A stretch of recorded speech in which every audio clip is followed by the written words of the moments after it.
তো বন্ধুরা, আমার নিকিতাস কিচেন অ্যান্ড ব্লগ চ্যানেলে আপনাদেরকে স্বাগতম। দেখাবো দুপুরের খাবারে আজকে কি ছিল। অনেক কিছুই আছে। এখানে আছে বেগুনের সবজি, টমেটো, আলু দিয়ে আমি এটা কাঁচামরিচ দিয়ে বানিয়েছি।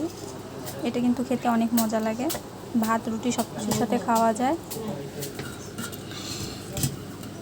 এখানে আছে একটু চুনি কুমড়ার তরকারি, কালকের এটা। এখানে আছে হচ্ছে মুরগির মাংস, এটা দেশি মুরগি। এখানে আছে আমার ছোট মেয়ের দেশি মুরগির ঝোল। এখানে আছে বাবুর ভাত,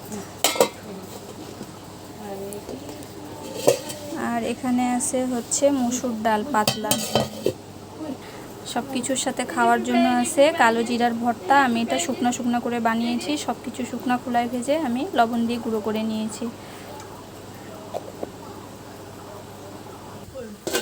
আর এখানে আছে হচ্ছে হাঁসের মাংস কালকে। কে বাসি মাংস খেতে পছন্দ করেন অবশ্যই কমেন্ট বক্সে জানাবেন। আমরা সবাই বাসায় খুব পছন্দ করি, এজন্য রেখে দিয়েছিলাম। আজকে এটা আমি গরম করেছি। এখন আমরা দুপুরে খাওয়া দাওয়া করব। আপনারা কে দুপুরে খাওয়া দাওয়া করবেন অবশ্যই কমেন্ট বক্সে জানাবেন। আর ভিডিওটি ভালো লেগে থাকলে অবশ্যই সাবস্ক্রাইব করে বন্ধু হয়ে পাশে থাকবেন। সম্পূর্ণ ভিডিওটি দেখার জন্য ধন্যবাদ।